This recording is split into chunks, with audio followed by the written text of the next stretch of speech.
you're gonna do your thing. You guys gonna do your smiley thing. So if I'm just not gonna put my mouth on anything that looks like that, you know what I'm saying? You know what? I mean, seriously? You know what? Seriously, Bro. Apparently, this is better than putting cardboard in the middle of the hole of your guitar. This is better. This is actually they make these professionally. So we got to move this one. Okay, there's the clean channel. First, how about a Guinness? We could have had you guys doing this thing, but then it'd be single claps like this. I don't know. What do you guys think? I have mastered the kazoo. I clearly did it in reverse. There's no doubt about it. And again, I don't think I would change that. A lot of the stories you hear about the rockers of days past or today of going forward are at 18, they hit the stage. At 23, they were in rehab 4 times. At 27, they had a heart attack. Sometimes they died, or then they find what we consider the more traditional life from that point forward. As kids we played. We rocked as Kiss. We dressed up as Kiss and played our guitars, and we were very good. This was in Hutchinson, Minnesota. Okay? So we had 3 concerts there, and the cops shut us down in one of them. One of them we lit gunpowder in front of us to get this you know, the smoke effect. Well, when you do it in a garage, it doesn't work so well. Actually, it was kind of hilarious as I bought a beginning guitar book and taught myself how to play guitar, and then called him and said, you need to learn how to play bass guitar. And he was like, what? What the heck are you talking about? And I said, we're going to be rock stars. We were really bad, obviously, because we never played before. But over time, we just got better and better and better, and eventually opened up, you know, had our first gig. And after about maybe 7 songs, they said, you suck. And we got kicked out, basically, of a charity event. I think as we started doing cover songs from other bands, that's how you cut your teeth, and that's how you learn about music. That's how you learn about performing.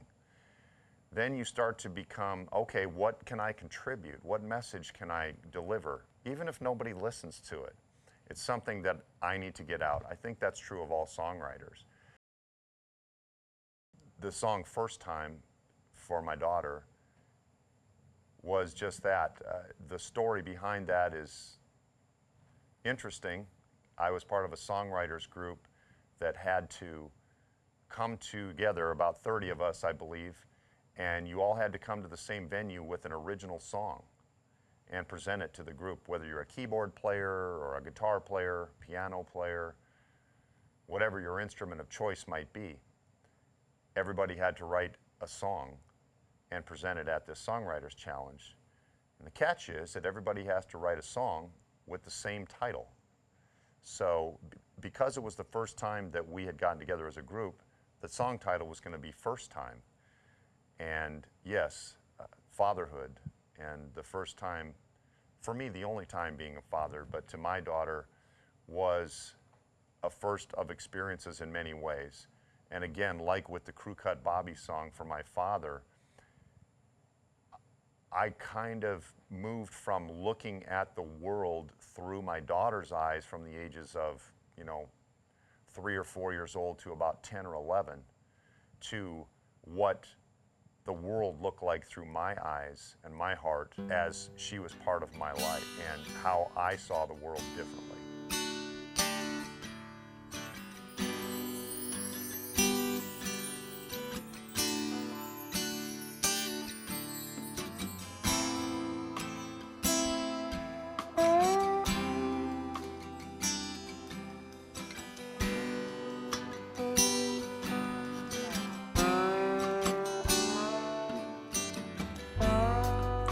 Years of growing, knowing that I can be a home run hitter or a hot shot shooter in a gym full of geeky tall critters, but I never thought my eyes were gonna go high till she opened her eyes for the first time.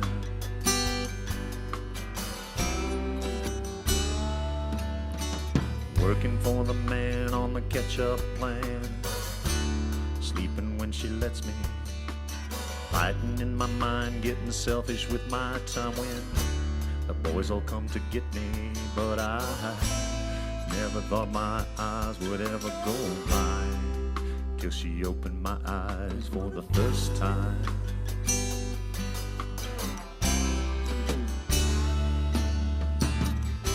She moved on from slippers to tennis shoes and rollerblades and bats and balls, and she began to choose. She always finds a way to make me come outside and play. She's daddy's girl with a smile she could never lose.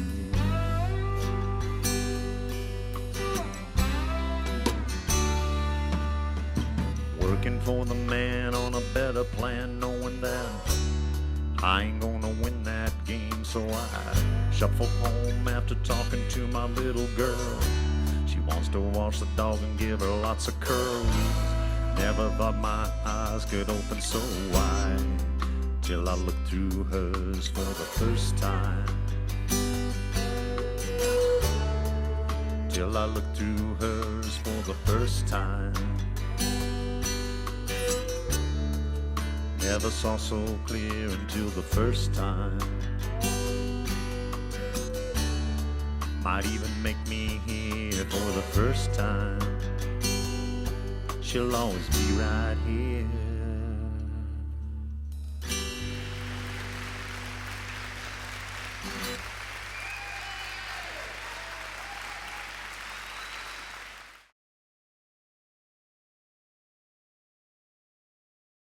I wanted to pay tribute to my father in a happy way. He's in a declining state, very declining.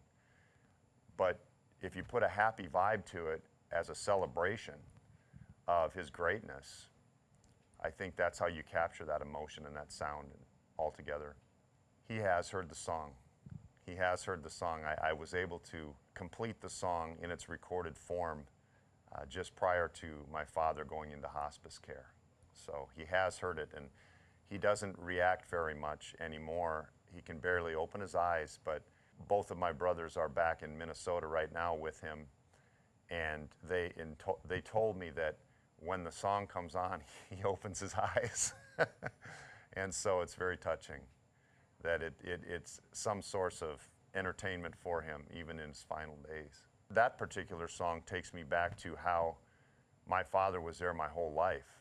Capturing that tribute in 3 or 4 minutes so that it can be something that can stay in somebody's short-term memory or they can carry on to the next life is a gift that I'm just so happy to give to anyone that I love or that's close to me. And that's the one that I was able to do for my father. Yeah. I think maybe it's a surprise to him that he's got a son that is creative and can write songs and capture emotions and that type of thing. So I think that does make him happy and proud. But I think he has to tip his hat, if you will, to my mother, who did pass 9 years ago, because she is the one that was the intellectual, creative influence person and the person who encouraged me and my brothers to explore and to not ever be boxed in, ever, in your life.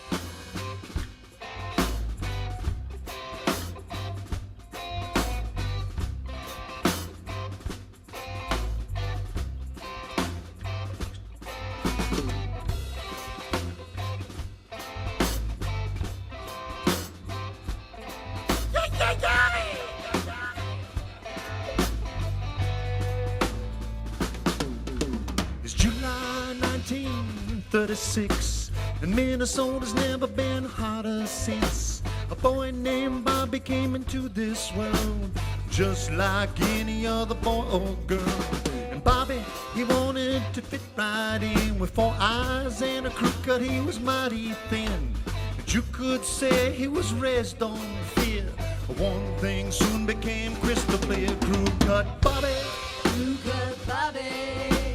Probably was a friend of yours too, Dr. Bobby. Dr. Bobby. He was a hero, but he never knew. He was a doctor in a family in a real small town. His little boys soon found their way around. Watched their daddy living day by day. choosing to walk and not to talk his ways. But Bobby never counted the days, and the sickness came to steal him away. For this healing man, this was not in his plan, but he knew it was his role to play. Crew cut Bobby. He probably was a friend of yours to Dr. Bobby. Dr. Bobby. He was a hero, but I never knew. Play it, Stevie.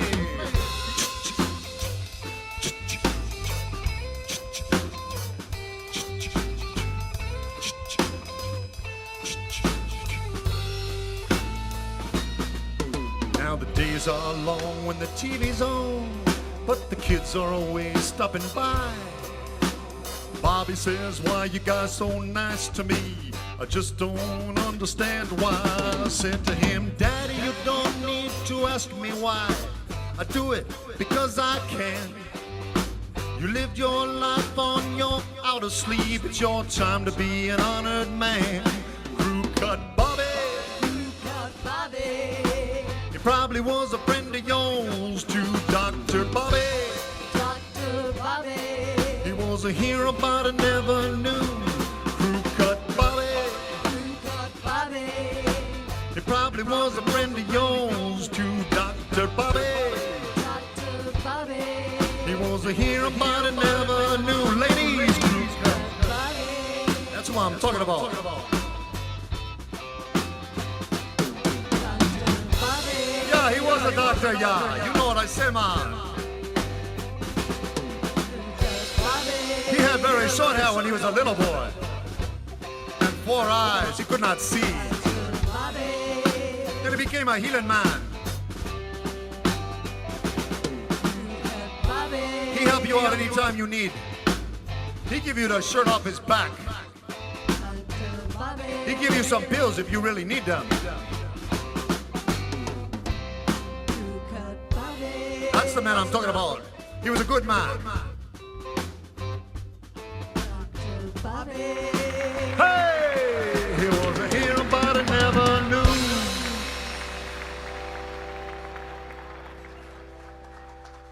The last 2 decades or more of my life have been very fulfilling, as I anticipate the next 2 or 3 decades to be as well. This is about an adventure. This is about a new life experience, bringing other people with positive energy together to create that experience. If 2 people enjoy it, or hundreds of people enjoy it, or thousands of people enjoy it, it's a victory.